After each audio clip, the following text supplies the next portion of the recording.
Whew. G'day guys. I'm not a content creator. I don't do this sort of thing very often, but I recently bought myself a Raptor 180 AC DC TIG. It's a BOC unit. I could not find a thing about it online at all.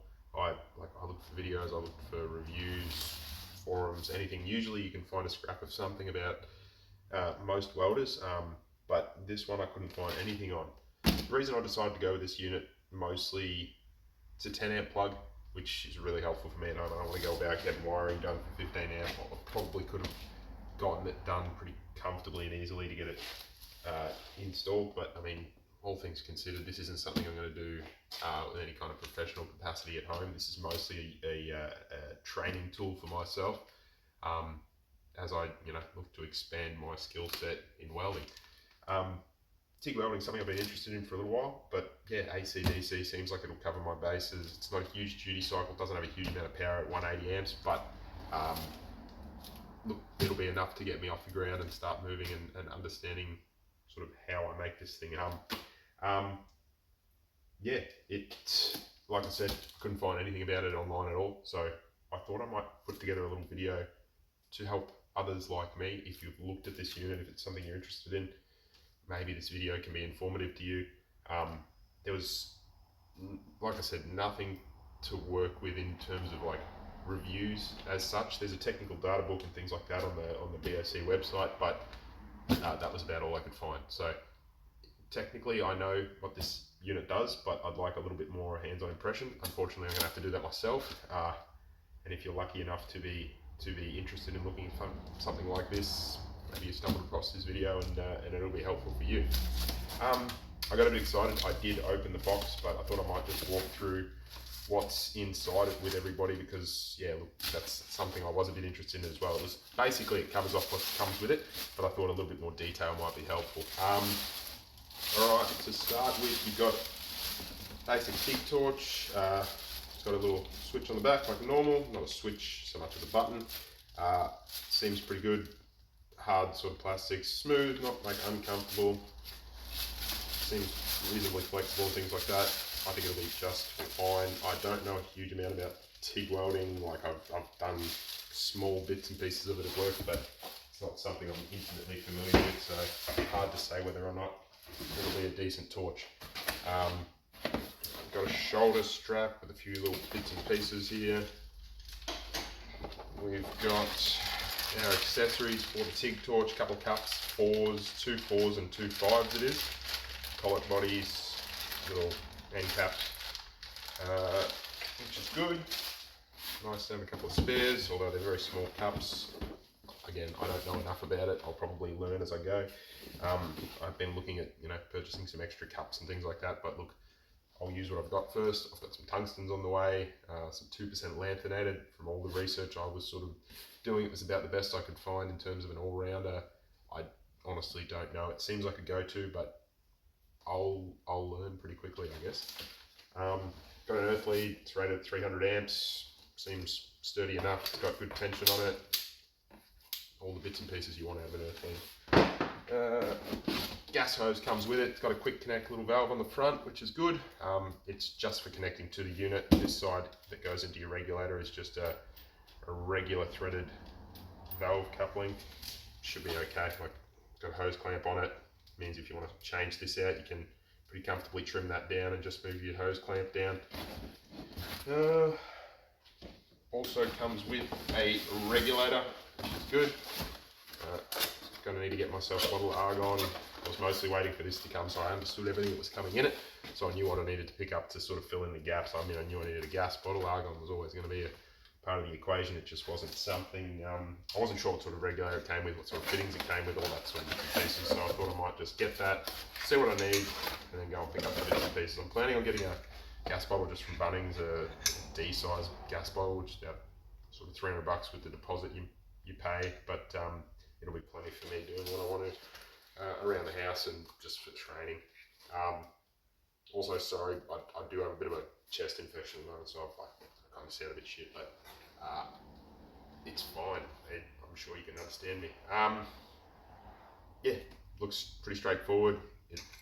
As you gas bottle fitting on this side, little valve on that side for the gas hose, which is just lovely. We also got a little bag in here with some spare parts, including a couple of different size hose fittings, so that if you're running a sort of smaller or thicker gauge hose, I guess you can swap that out. That's the inside diameter of the gauge, by the way, just in case it's something that's interesting. Alright, and then we've got the star of the show, a little BOC unit. So again, 10 amp plug, really big selling point for me. And the other thing was definitely, like, it's only 6.5 kilos or thereabouts. I don't know exactly what it is. It's listed on the website, but yeah, it's a small little unit. It'll be easy to get around with. If I want to take it over to a mate's and do a bit of welding for him, easy enough to do. Like, it's got a really low duty cycle. It's something like 10% at 180 amps on the AC frequency and 15 on the 160 amp frequency, which is, I got to imagine it's going to be plenty for me. Like, I've welded reasonably thick mild steel with about 130 amps just fine, and I'm not going to be running it flat out, so I'm going to get by just fine with this little unit. Like, I had for a little while contemplated getting a bigger unit with a 15 amp plug.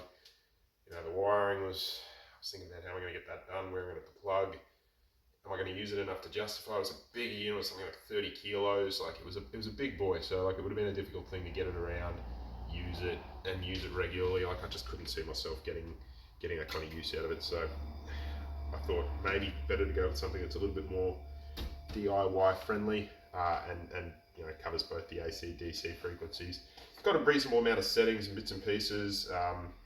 It's got a pretty good feel. This handle is like weirdly loose in there. I don't understand if that's intentional or what. Like, I'm tipping it goes in a fair way on either side. Doesn't seem like it's going to come out. It's just sort of a bit disconcerting. Yeah, it looks like a good unit. But yeah, look, this is the beginning introduction to this Raptor AC DC 180 amp TIG welder. Hopefully I can produce some decent little videos.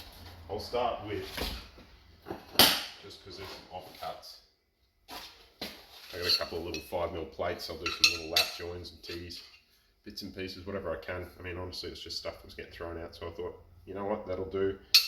I'll do some fusion runs, I'll get some filler wire and practice, do some little beads, see what happens. It's all about learning. But that'll do. I'll make another video. I may post them both at the same time, so don't be surprised that sorry, that it's all right there. But yeah, hopefully this helps. G'day guys, back with the BOC Raptor 180 AC DC TIG. I've done a little mucking around with it, only on mild steel so far. Seems to run really well. I mean, I don't know much in terms of running filler wire. I've just got a bit of MIG wire, ER70S-6, I think. Seems to be fine. I mean, I've rolled this together to make it a little bit thicker, but it does exactly what I expected it to do. It does have a fan that kicks in after a little while if it's starting to get a little bit warm. I guess I haven't run into any issues with it overheating necessarily. Just, you know, the fan runs if the components get a bit warm. Yeah, it's been a really good little unit. Consuming very, very little gas, because very small cup size here. I'm running a 5. Yeah, it's good. The torch does have a bit of movement in it. It's a flexible head there. You know, works quite well. Good to adjust and get the angle you want. I think this is pretty standard on TIG torches as far as I'm aware, but no, I mean, it's good. Works quite well. The high frequency start is good. I've set it up with a bit of post flow. It's quite easy to get around the settings. There is a book that comes with it, which is the same guide I think that you see on the BOC website, operating manual rather. But no, I mean, it's good. I'm really happy with it. For what cost me, I think, $850 delivered. It's been a good little unit. Really happy with it. I'll do a few little runs. I'll fail horribly with my feeding technique, but still learning, but yeah, I mean, it's been a good little unit. I'll do a couple runs, I'll show you guys what it does. And yeah, I mean, if you've gotten what you want to know about this unit out of this video, then yeah, look, I'm really happy I could have done it. I'll give you a couple of runs here and I'll show you guys what it does. Okay.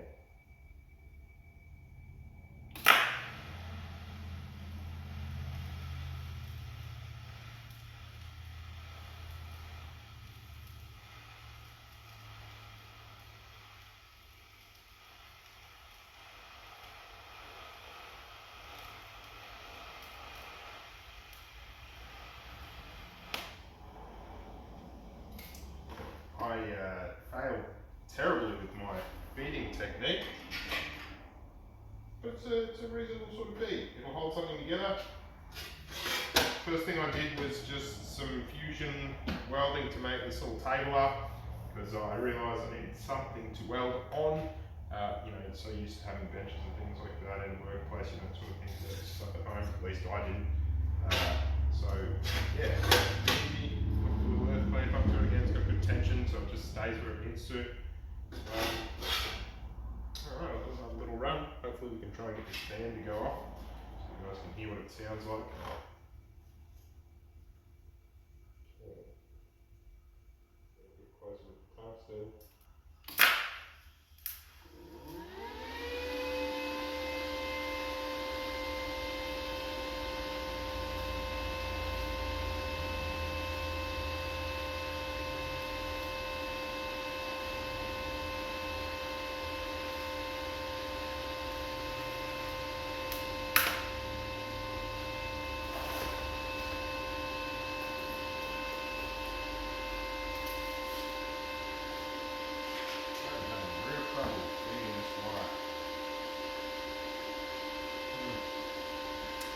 Oh well, again, hope you found what you're looking for with the video. It's a nice little unit. It performs well. I look forward to doing a bit more welding with it in the future. If I do anything interesting, maybe even when I do that bit of aluminium, I'll make another little video and throw it up just so we can see what it looks like. But thank you. Bye. The dial's really good. Very quick dial in. It's got very tactile feeling. One click is 1 amp, so you can pretty comfortably dial it in where you want to. You don't have any issues. I've had problems with some MIG welders I've used in the past where you do a little turn like that and it goes from 1 meter a minute to 3 meters a minute very quickly, and you can't finely tune it. This seems very easy to tune in where you want it to. It's got a reasonable sort of swath of settings. I haven't really mucked around with that too much. I haven't done any pulse. I haven't done anything on the AC frequency just yet. I will probably muck around with that a little bit more. I've got a little bit of aluminium there to piss fart around with, but yeah, no, it's good.